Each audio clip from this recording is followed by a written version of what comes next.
Ang schedule kayo namin doble o. Na dating bagyong talon.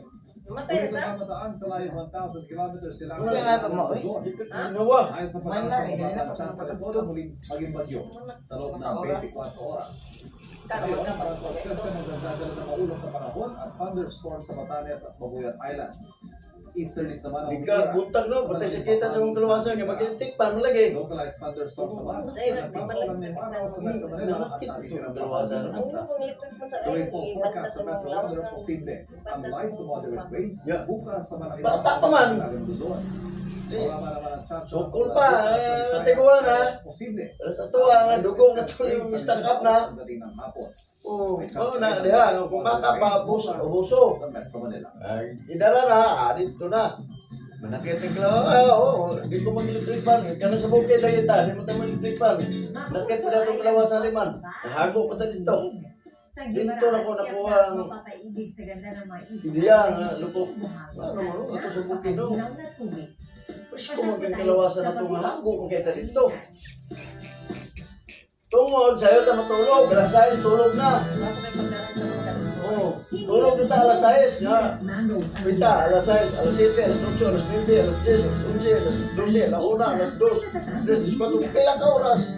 Natulog mo. Napulog ka oras.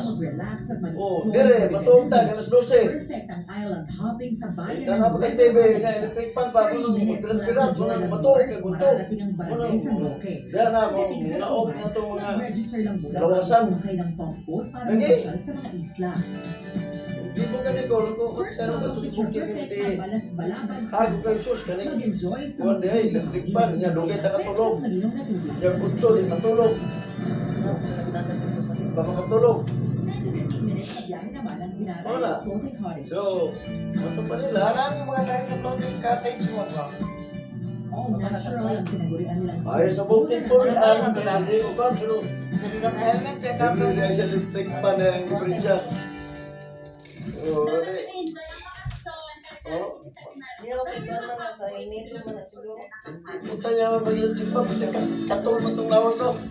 swimming pwede Ito, mag-explore sinot sa man. mangrove forest trail sa Taklong Island.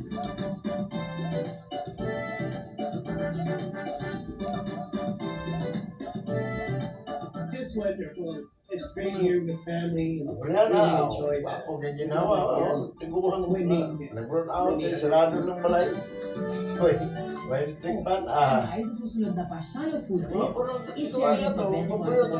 Ano mo, mas kung pa to. Travel at Food Adventures. Tarong tulog to. Learning kind, tuto, Tarong tulog ka na nasa syudad. Tarong-tarong ng TV. Tarong ng TV, mga nasunsong tulog na ka. Gatini ganados para sa kanyang pagsabak sa Miss Grand International All-Stars. Ano kaya ang mga pasabog at paghahanda niya para sa paparating na laban? Yan, kadugay na kung matulog ka ng mag-basketball. Tulog yung basketball sa'yo, matulog no. Excited na sa Kapuso Beauty Queen Gatini Nakadugay na ako ng Ganados alas sa kanyang 10. pagsali sa Miss Grand International All-Stars. Sa airport kanina bago pumunang ng Bangkok, Thailand. Bakas na kay Gatini ang air of sophistication and confidence. Well, the pressure will always be there. Pero this time around, since I've been to Thailand and I know that Thailand is a lucky charm for every Filipinos and Filipinas out there, then definitely I am more excited than the pressure that I feel. A lot of preparation, especially elevating my A game when it comes to pasarela and embracing my identity this time around as a Filipina Palestinian. At dahil all-star ito kung saan maglalaban-laban ang mga nakasali na sa mga international pageant. Level up din ang labanan dito. During my MU stint, there were 5 girls na nadulas before ako lumabas sa stage. So I kept my energy to myself para lang hindi tayo mapahiya sa Philippines para sa international stage. But this time around, kahit may madulas dyan, magdadive ako kung kailangan ko. Kamakailan, nagkaroon ng pictorial si Gatini kasama ang ilang kapwa beauty queen at kapuso stars. This is the first ever that I'm going to be working with my co-beauty queen. So super excited ako na makabonding sila ulit at mag-enjoy lang kami sa set.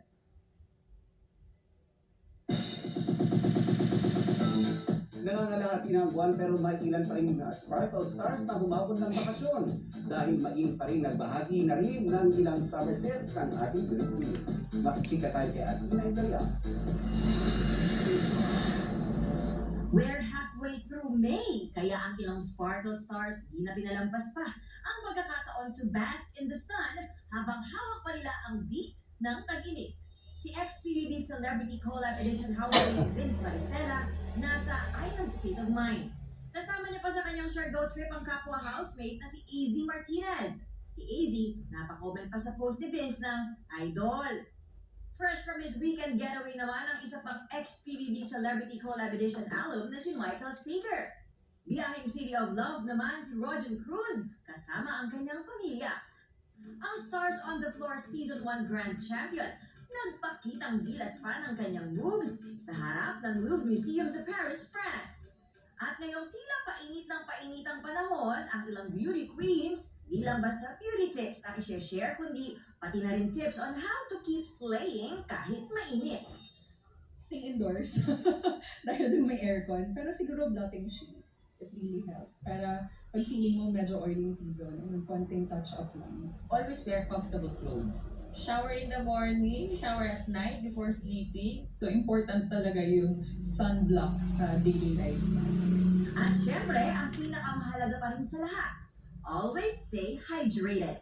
Athena Imperial, nakatutok, 24 oras. Itinanggi ng hepe ng Pasay City Police na may inescortan silang mga personalidad sa Senado. Base sa nakuhang video ng GMA News, isang police mobile ang lumabas sa Senate basement parking noong Huwebes sa madaling araw kung kailan sinasabing umalis ng Senado si Senador Bato de la Rosa. Ang mendorya naman sa Senado na imbestigahan ang nangyaring gulo. Nakatutok si JP Soriano.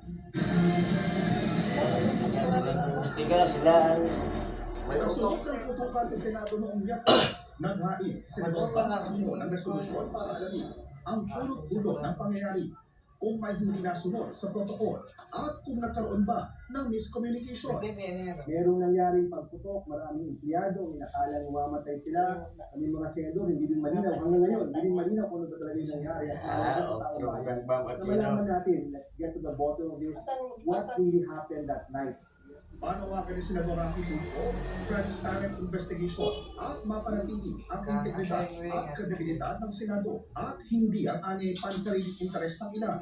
Si Senador Panfilo Lacson naman tinawag na hindi patas at malisyoso ang mga hinalang may alam daw silang mga minority senators sa nangyaring pamamaril. Lalo't nakauwi na sila noong mga oras na iyon. tama yun. Malayo Huli na sila, hindi pa. Pahawa naman sila, hawa naman na, kaya lusobo na mo. na may alam Oo, sila na. sa mangyayari. Sabi naman ni Senador Yan na, Lisa Ontiveros, kung yan na sino sila. daw mga nagbibinta, Pag-lusog, no, wala na sila, nahuli na sila. Gaslighting So, sila. nakabalo na sila nga, lusobo na. Beneath the dignity of Matapos mangyari ang putukan sa Senado, umalis sa Senado si Senador Bato de la Rosa. Batay sa official report na nakuha ng GMA News mula sa isang mapagkakatiwalaang source, bandang alas 2:30 na madaling araw noong Huwebes, umalis sa Senado si De La Rosa, sakay ng SUV na minamaneho raw ni Senador Robin Padilla. Kasama nila ang isang hindi kilalang babae. Sa mga bidyong kuha ng GMA News sa pagitan ng alas 2 at alas 3 ng madaling araw noong Huwebes, may mga sasakyang nakunang lumabas sa Senate basement parking. 2:32 a.m. batay sa timestamp ng video, lumabas ang isang puting SUV. 2:35 a.m. nag-time out si Padilla batay sa Senate logbook. Bandang 3:03 a.m. lumabas ang puting sasakyan ng pulis na may tatak na PNP.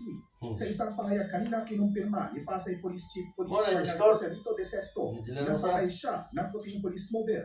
Pero mariin niya itinanggi ang mga aligasyon sa social media na may ineskortan silang personalidad. Sabi ni Colonel De Sesto, ang paglabas nila sa gusali ng Senado ay bahagi ng kanilang police operations at dumiretso na raw sila pabalik sa Pasay City Police Station. Hindi anya bahagi ng anumang convoy ang police mobile. Hindi ko namin nakita kung sino yung sumakay doon sa van. Gusto ko lang pong linawin na hindi po ako kasama sa convoy nung sa sinasabi po na paglabas po ni Senator De La Rosa. So wala pong katotohanan yun, yung nababalita na ako po yung naging escort. Nagkataon lang po na lumabas po kami at kasunod po nung itim na van. Hanggang ngayon ay wala pang impormasyon kung nasaan si De La Rosa. Hindi pa rin tumutugon si Padilla sa aming mga tawag. JP Soriano, nakatutok, 24 oras. Serving visuals sa kanilang latest photoshoot ang Kapuso star of the new gen na si Jill Artista Lamor. na si Kan, Dilarosa. Jillian ang Siya. gold figure sa kanyang Kampo yun mo. outfit. Pati na ang Kaya kanyang galing. space and bouncy hair. Wala sa Mapapanood actor. ang star of the new gen sa Kapuso Sa prime actor, drama diskarte. na Never Say Die na malapit nang magtapos. Artista. Basically Saturday night, ako po si Nelson Galas. Yan, Ivan.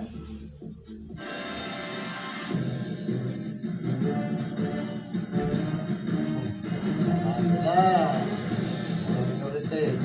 Valentino ng mga minority. Dahil na kayo Valentino, walang isog. Bali naman. Kapaan sila. At hindi makubiwan ang liderato.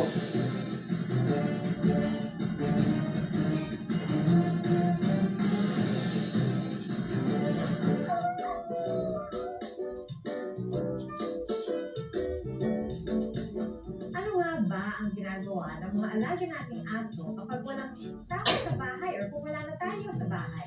Ang isang fur parent sa Rizal, nahuli siya ang kasagutan sa kanilang CCTV. Aha, unika. Ang kanya palang asong si Chase, abay pumupuga pala. Tumatakas. Katuwang po sa pagbabatay ni Chase ang CCTV na ikinabit ng kanyang fur parent na si James Jeffo. Pero si Chase na ang dapat bantayan. Organize kasi ni Ferda si Chase on a mission sa paglabas ng kanilang bahay. Freedom! Gusto na naman. Gusto na naman yan.